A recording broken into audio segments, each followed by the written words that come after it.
Kalau dianggap bahwa ini kegagalan di eranya Pak Joko Widodo, ini adalah sebuah sinyal memang di era Pak Joko Widodo jangan-jangan bukan gagal, tapi memang kasus korupsi itu tidak mau diberantas, diketahui tapi dibiarkan. Nah, ini adalah suatu hal yang kok bisa sampai 5 tahun. Kasus ini memang ada pemainnya. Pemain dalam tanda kutip ini adalah aktor utamanya yang berada di posisi puncak. Bisa saja misalnya Pak Jokowi diperiksa untuk mengetahui sejauh mana ia mengetahui bobroknya pengelolaan BUMN. Halo saudara, Anda menyaksikan Tribun News on Focus bersama saya Agung Laksono. Satu persatu kasus korupsi besar mulai terungkap di era pemerintahan Presiden Prabowo Subianto. Padahal dugaan tindak korupsinya terjadi pada masa pemerintahan sebelumnya. Satu yang menjadi sorotan adalah korupsi tata kelola minyak mentah di lingkungan Pertamina. Apakah ini merupakan upaya nyata Presiden Prabowo dalam melawan koruptor? Kita akan bahas bersama pengamat politik Citra Institute F. Riza. Kita sapa terlebih dahulu. Halo Bang Efriza, apa kabar? Halo Mas Agung, Alhamdulillah kabarnya baik.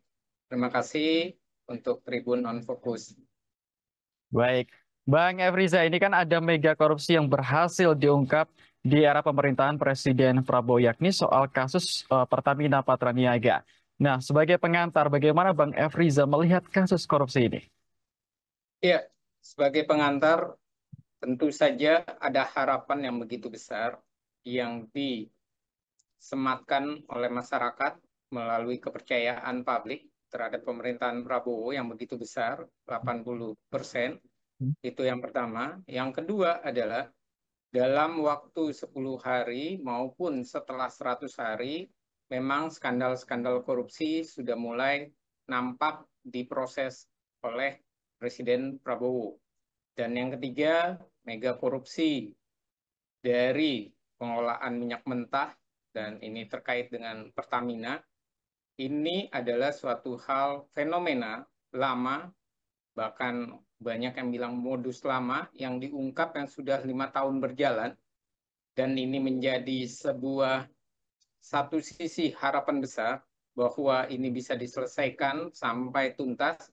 Sisi yang lain ini juga menjadi efek kejut bagi masyarakat karena satu adalah di tengah efisiensi anggaran ternyata kebocoran anggaran negara kita itu luar biasa, dan yang kedua korupsi masih merajalela, dan yang ketiga adalah pertanyaannya bagaimana Pak Prabowo menyelesaikan kasus ini karena bukan hanya para pemainnya saja tapi juga terkait bagaimana Pertamina, baik itu misalnya komutnya, komisaris utamanya, bagaimana mengawasi proses itu. Begitu juga dengan Menteri BUMN-nya. Semua hal ini satu dengan yang lainnya saling terkait, dan tentu saja keberanian Pak Prabowo ini ditunggu oleh publik. Bukan hanya keberanian menyelesaikan masalah, tapi menyeret para petinggi-petinggi, bahkan pejabat negara yang terindikasi korupsi. Saat ini tentu saja juga masyarakat, poin berikutnya, menginginkan bahwa Ahok ini diproses dan Ahok ini juga membuka permasalahan bagaimana realitasnya kasus korupsi Pertamina ini dan juga bagaimana nanti menyeret Erick Thohir dan bagaimana Erick Thohir ini harus menyelesaikan persoalan ini dengan pengawasan dan melakukan sebuah perubahan besar-besaran di BUMN ini. Nah, ini adalah pengantarnya. Hmm, baik. Oke, soal Ahok dan Erick Thohir kita nanti akan bahas belakangan Bang Efriza. Nah, ini kan kita bicara soal masa pemerintahan Prabowo kan baru berjalan sekitar 4 bulan ya Bang Efriza. Ini kan beberapa kasus korupsi besar sudah mulai terungkap. Nah, kalau menurut Bang Efriza sendiri pengungkapan kasus-kasus korupsi ini apakah sudah maksimal dilakukan di pemerintahan Prabowo di awal pemerintahan ini? Iya, kalau ditanyakan apakah sudah maksimal, ini adalah awal.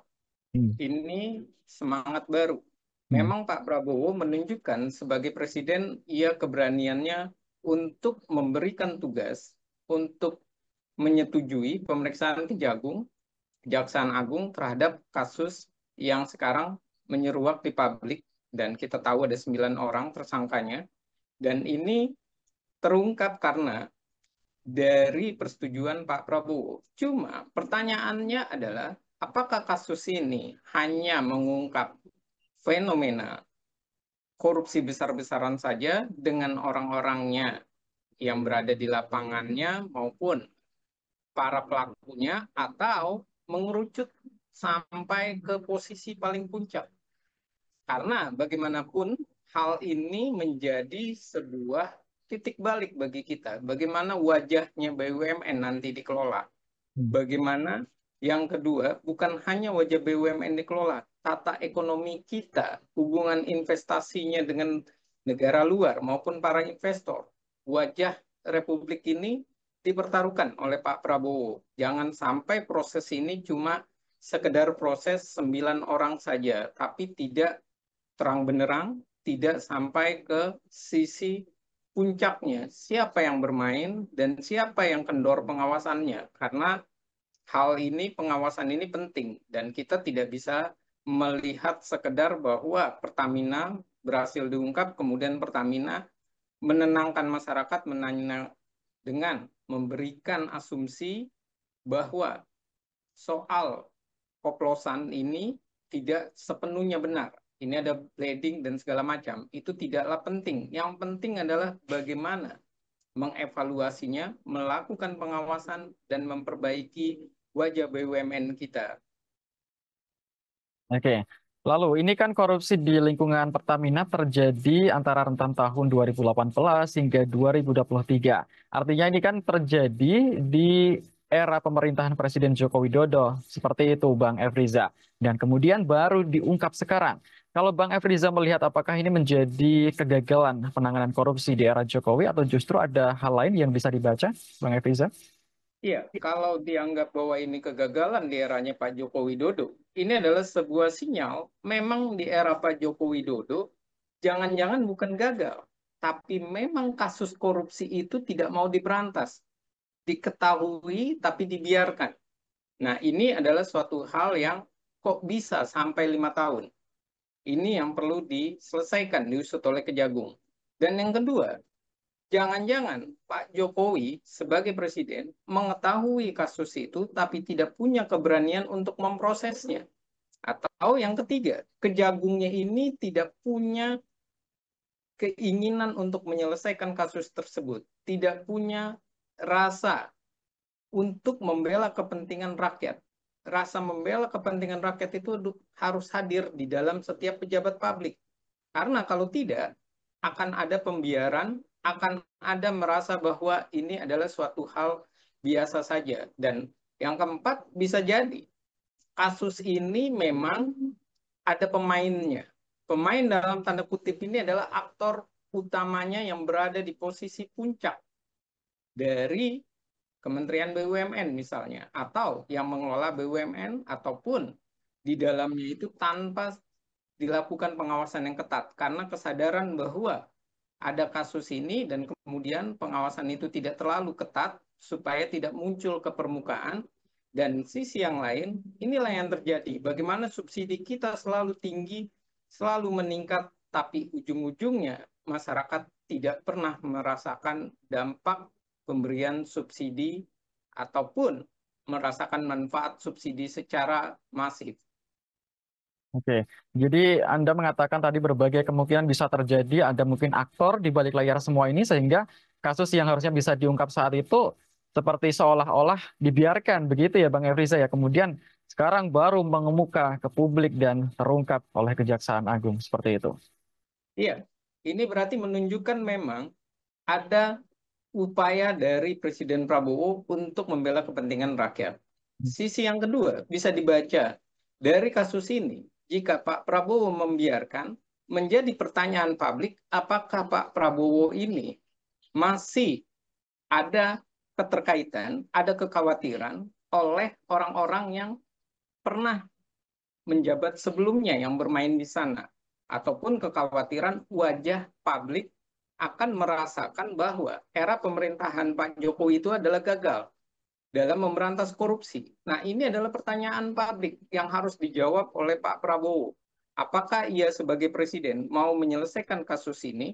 Yang kedua, ataukah ia mau menyelesaikan kasus ini hanya di tingkat dasar saja, tidak sampai ke tingkat puncak, karena khawatir wajah Pak Presiden Jokowi dianggap gagal dalam memberantas korupsi.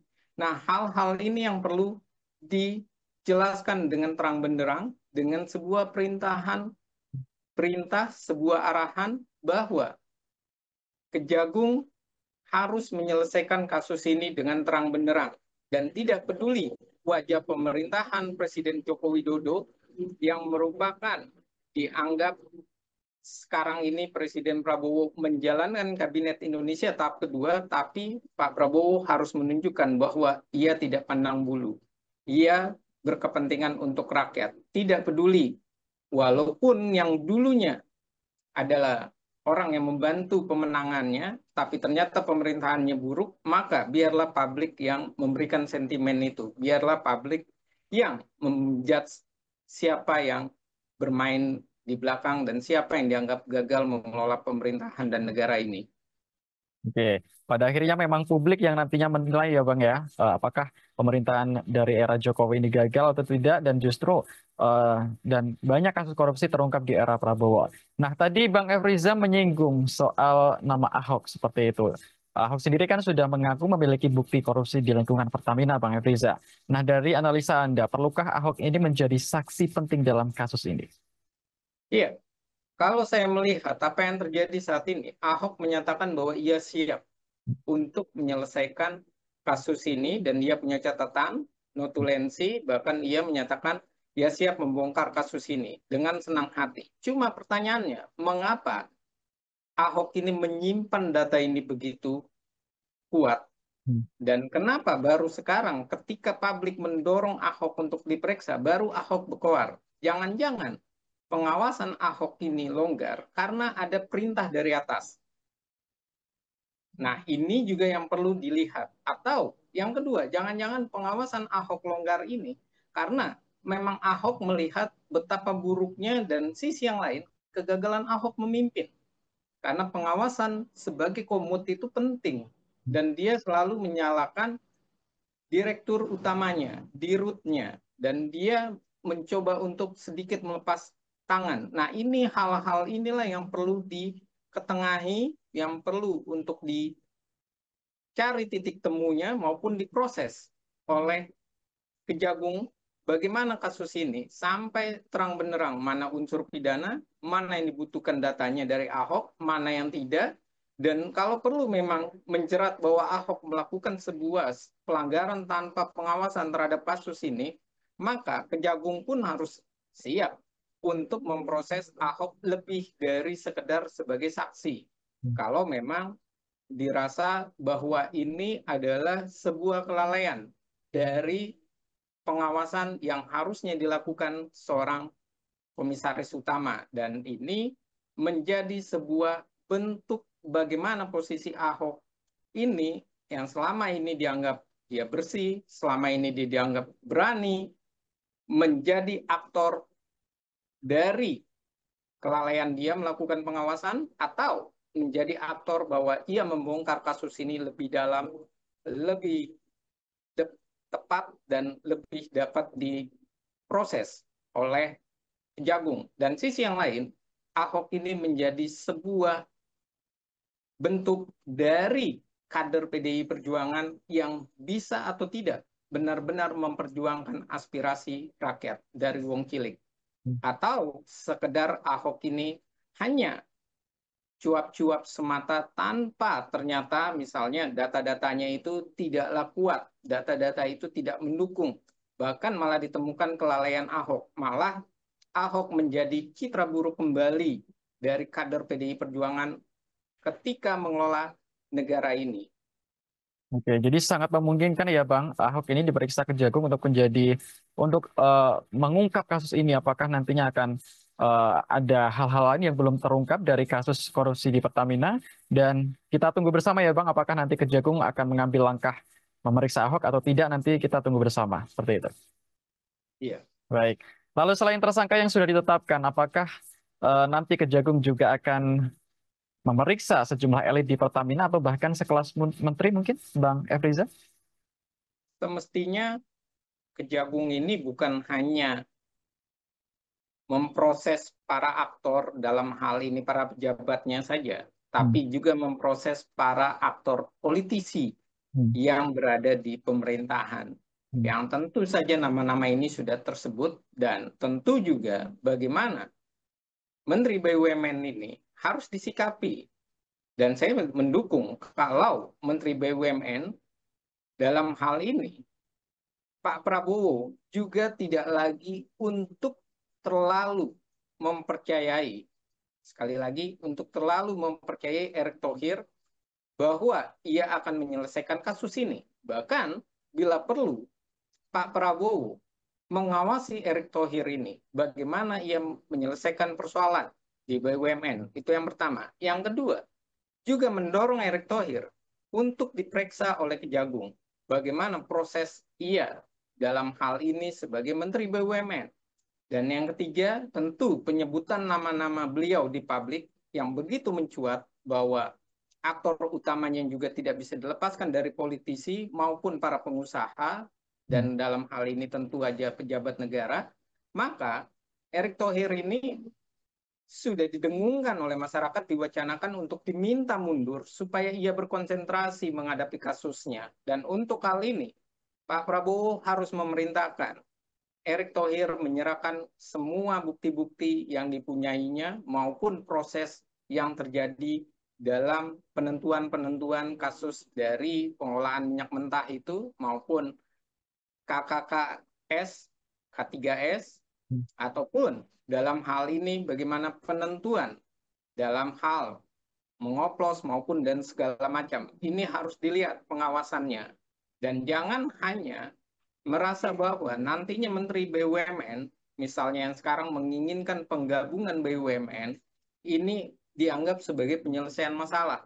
Tidak, tapi bagaimana penyelesaian ini adalah terang benderang, supaya kasus ini tidak hanya terlihat di permukaan sudah selesai, tapi ternyata kasus ini mengendap begitu besar karena tidak menyolek para pejabat negara ataupun para komisaris. Dan kita tahu jabatan politik di Republik ini yang paling tinggi selain menteri adalah juga komisaris. Komisaris BUMN adalah kanal-kanal bagaimana para relawan maupun para kader partai mengeruk uang-uang ataupun kekayaan untuk kelompoknya, dirinya, dari pengelolaan negara tersebut. Dan itu tidaklah bisa diabaikan. Dan ini adalah fakta yang perlu ditelusuri oleh Pak Prabowo. Jadi Pak Prabowo lebih baik meminta Kejagung memproses semuanya secara terang benderang.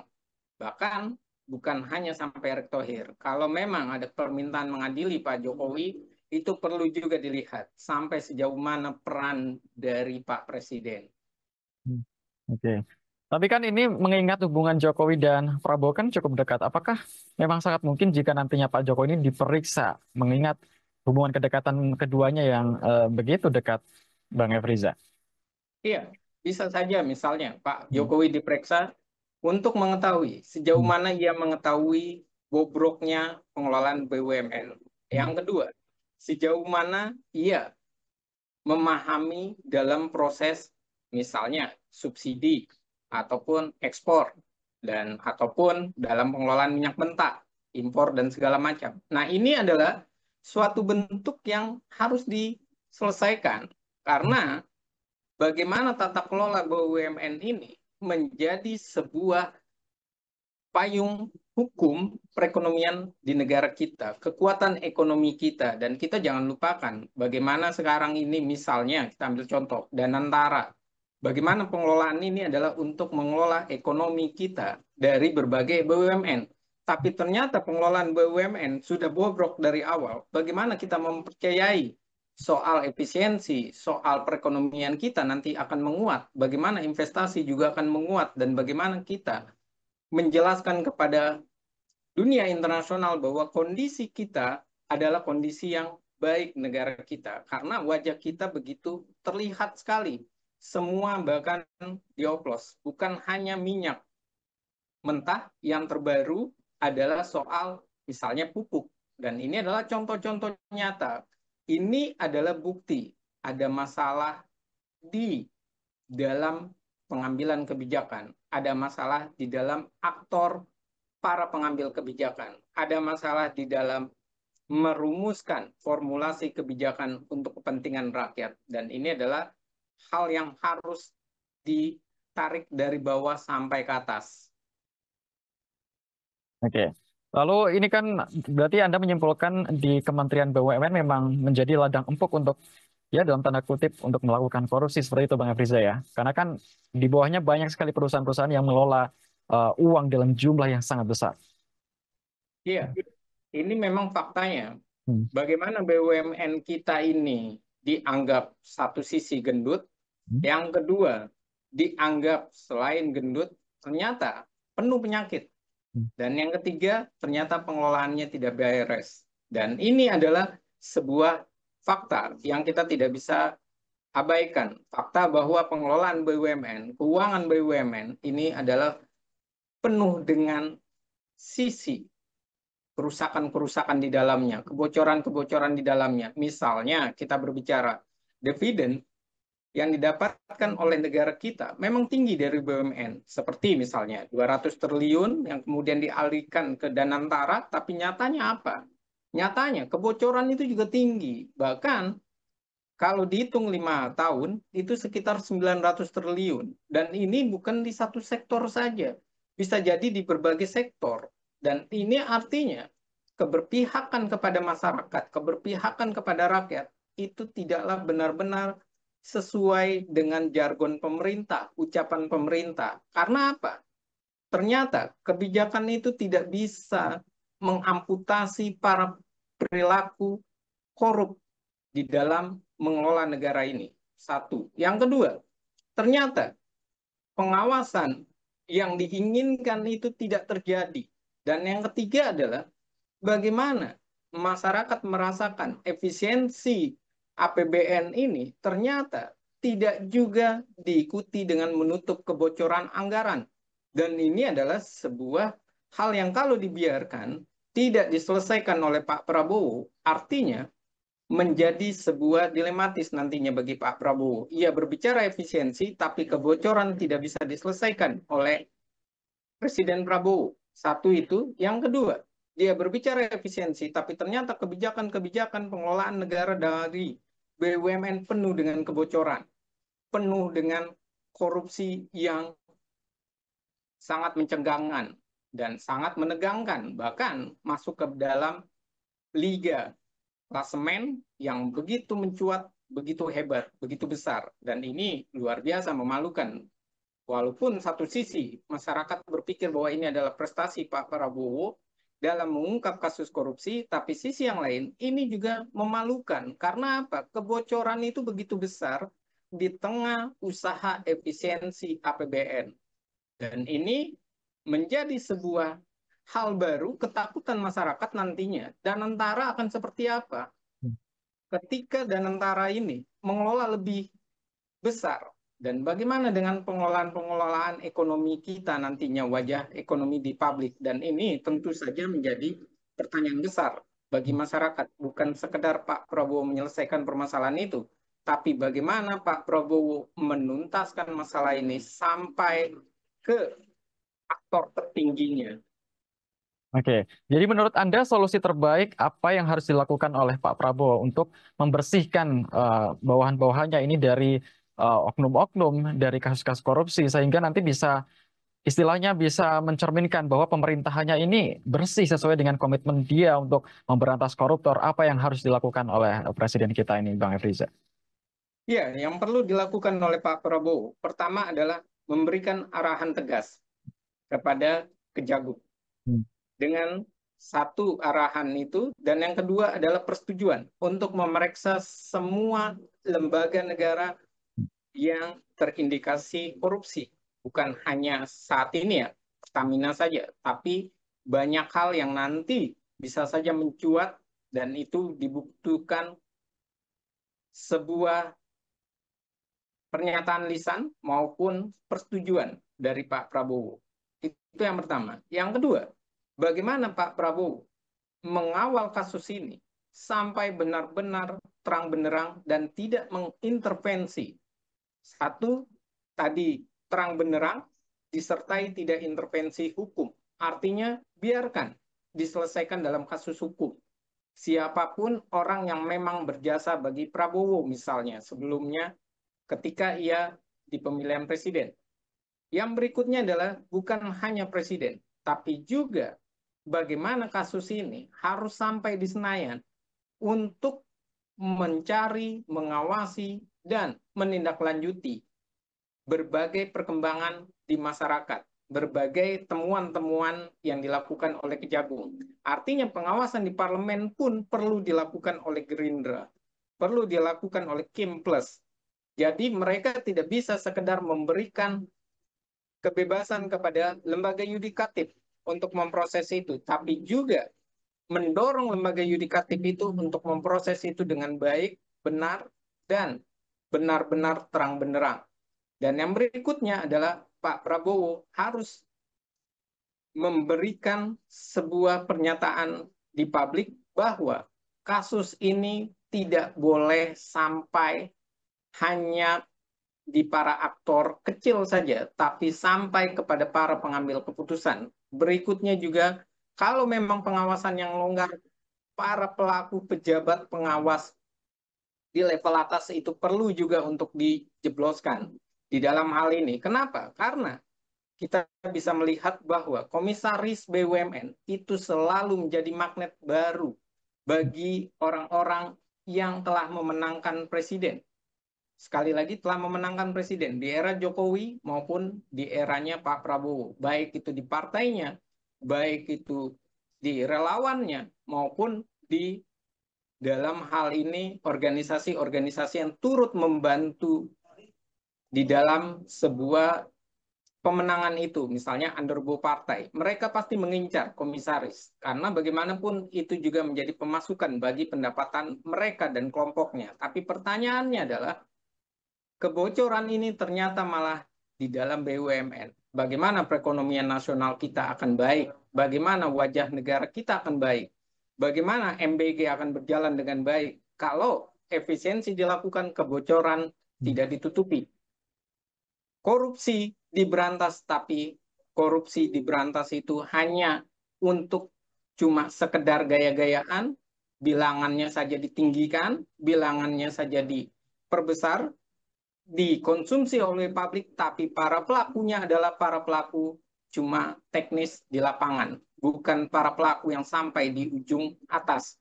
Artinya ada pengawasan yang longgar, maka kegiatan-kegiatan ini bisa terjadi kapan saja. Dan ini adalah sebuah perilaku buruk yang harus diselesaikan. Bahkan kalau perlu melakukan reshuffle, termasuk terhadap Erick Thohir. Kalau memang ia perlu dilakukan reshuffle misalnya, atau perlu digeser posisinya untuk supaya proses Kejagung lebih baik, kenapa tidak? Dan ini adalah sebuah bentuk komitmen Pak Prabowo. Jangan sekedar berkata bahwa kasus ini sedang diproses, tapi komitmennya di mana? Minta Kejagung selesaikan ini, panggil Ahok, selesaikan juga Erick Thohir, dan para aktor di balik itu harus semua dijebloskan, termasuk kalau pengawasannya longgar. Oke, terakhir Bang Efriza, jadi Anda yakin bahwa Presiden Prabowo ini nanti tidak akan tebang pilih seandainya menemukan ada elit di dekatnya yang terlibat korupsi? Ya, ini adalah pertanyaan berat, dan ini harus dijawab dari hatinya Pak Prabowo. Bagaimana ia berkata, membela kepentingan rakyat? Apakah jargon membela kepentingan rakyat ini cuma keluar dari mulut, atau memang dari hati kecilnya? Kalau dari hati kecilnya, ia tidak perlu tebang pilih. Ia tidak perlu khawatir dengan, misalnya, kalau emang Erick Thohir perlu direshuffle, perlu digeser, geser saja. Ataupun Pak Jokowi perlu dipanggil, perlu diperiksa. Kalau memang temuannya sampai mengerucut ke atas, silakan. Dan begitu juga dengan kasus Ahok sebagai komut, apakah ia juga mengetahui saja ataupun ia juga terlibat dan segala macam, itu juga perlu, tapi dengan satu dasar yang selalu kita punya, yaitu asas praduga tak bersalah. Ini harus dikedepankan, tapi jangan pula karena mengedepankan ini, urusan politik akhirnya menjadi urusan di balik layar. Sementara urusan korupsi hanya dikenakan kepada pelaku di lapangan saja, bukan pelaku di level yang lebih tinggi yang semestinya mengawasi. Karena kebocoran itu bukan sekedar pemain di lapangan saja, tapi juga pengawasan yang longgar. Dan pengawasan yang longgar adalah sebuah pesan Republik ini bermasalah dalam mengelola ekonomi. Oke, kita tunggu bersama ya Bang Efriza nanti bagaimana kelanjutan dari kasus korupsi di lingkungan Pertamina ini, akankah semakin membuat penasaran publik dengan fakta-fakta baru lainnya yang belum terungkap, atau nanti kita juga tunggu langkah Presiden Prabowo selanjutnya, akankah lebih tegas dari yang sekarang, banyakkah siapa yang nanti akan diperiksa, masih menjadi misteri, dan kita tunggu bersama Bang Efriza ya. Iya. Baik, dan kita juga berharap penegakan hukum di Indonesia semakin baik. Kita juga sebagai masyarakat Indonesia selalu mendukung apa yang dilakukan oleh Presiden Prabowo untuk menindak tegas para pelaku korupsi. Terima kasih Bang Efriza atas bincang-bincangnya hari ini. Selamat menjalankan aktivitas kembali. Dan untuk Tribunnews, jangan lupa untuk saksikan Tribunnews on Focus tiap hari hanya di kanal YouTube Tribunnews. Saya Agung Laksono mewakili kerabat kerja yang bertugas pamit undur diri. Terima kasih dan sampai jumpa. Download Tribun X sekarang, menghadirkan lokal menjadi Indonesia.